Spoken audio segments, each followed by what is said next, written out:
welcome to this Asset Tornado Tech Talk series. In this episode, I'm gonna explain to you how you can use your modern day smartphone in combination with the free version of DaVinci Resolve. DaVinci Resolve is using earlier versions of the codecs and the color matrix and the modern version of the codecs that are going to come with your modern day smartphone. They're not going to be processable in the free version of DaVinci Resolve. So with one click, we're going to convert these codexes and the color matrix to an earlier version, so you can just use all your videos and click once, and then you're gonna have the processable version of your videos and can use them in the free version of DaVinci Resolve. So if you find this topic interesting, without further ado, let's crack straight into it. Alright, so as I said, it's going to be quick and easy. You're gonna need this software here called Media Info, just showing you the media data of the video so you know what you're working with. Then what you need is the ffmpeg program, and that is what you're actually going to run to convert the files. And here I'm going to show you, there is the batch file that we are going to execute, and this is just going to run once and going to convert all the files that are in this folder without any breaks or something. It's just going to run through all the files and convert them into the usable format that you can work with in the free version of DaVinci Resolve. Alright, optionally, if you haven't installed 7-zip, this is used to extract your ffmpeg files to your system, and it's a really simple program. Just download whichever executable you need for Windows. Of course, if you're using Windows 10 or 11, you just use the 64-bit version. Just download that, install it. It's the executable install file. It's very simple, just install it. Alright, let's take a look into the batch script that's going to convert our files. I don't know so much what it does, but it works. So I'm going to explain just the stuff that I know. So it's going to be a for loop. For every MP4 file that is in this folder, it will do something, which is run ffmpeg, which we are going to install right after I explain this part here. It's going to be changing the color matrix of BT.2020 to BT.709. And here we have some information about the codecs that is used. So now it's going to use the H.265 codecs and have some presets here. And after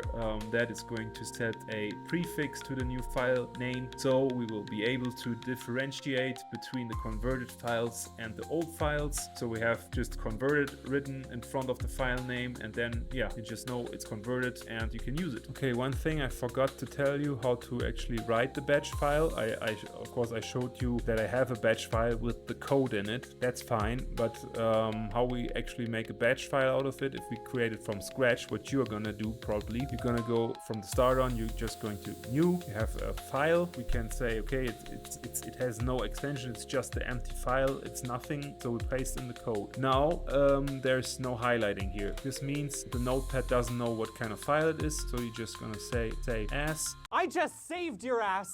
And here you're gonna choose batch file, and now we have here the file extension. You just have a name, converter, for example, save, and then you created the batch file from scratch that does the same as I demonstrated you before. All right, let's set our path. We know that our path, let's not go into the detail what it actually means, but this, we need the path to this folder, the bin folder, the binary folder. And for that, to do it, we're just gonna type Windows key plus R, then we type in, a little box pops up, which you cannot see in this window right now because I'm recording with OBS, of course. So we type in sysdm sysdm.cpl,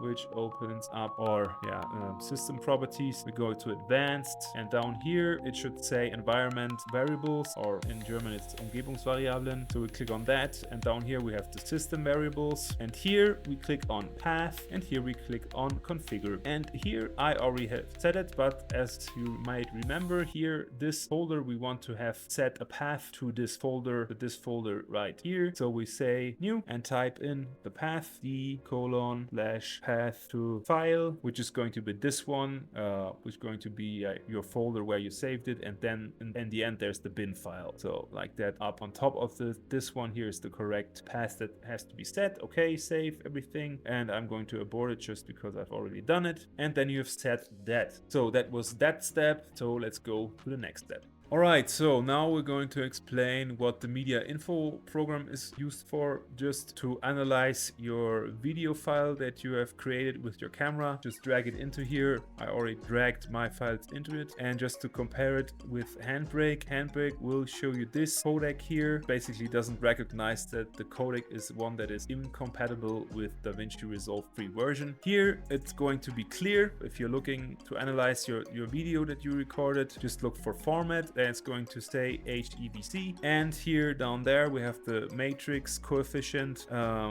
BT.2020. This is what we are changing with our script, with our batch file, and when we are using media info, we're gonna get true information and not run into any problems with not being able to see which codecs actually the video was recorded in. So that's good. All right, now let's show you how the script works. I mean, I already showed you how it works, but we're just gonna do it live here on air. Run it. It's gonna pop up this window, and then you can see the conversion is starting. It's gonna take some time, but in the end we will see that we have created 2 new files from our old files, and I'm just going to show you when it's done how the files look like.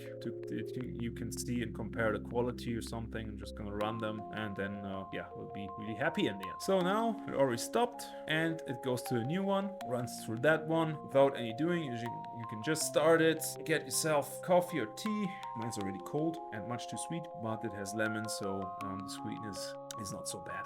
Right, we're done. We have 2 more files here. We can see it shows that this has 78 megabytes and the one before had 73 megabytes. So we're not gonna end up with some huge problem with file size or something. And of course, the time it will take to convert these files is going to vary according to your file size and your processor and your machine. But in the end, if you want to use the free version, as I said, this is the best way I would do it. And yeah, let's just start this video here. So we have a detail of some resin burning, very nice. Check out that one. So I can really see a difference, and I personally am pretty satisfied with the result, and I'm gonna use this process now until I say I don't want to use the free version of DaVinci Resolve anymore. But so far I'm pretty satisfied with the program. So yeah, that's it for the video, I think. Is there anything to add?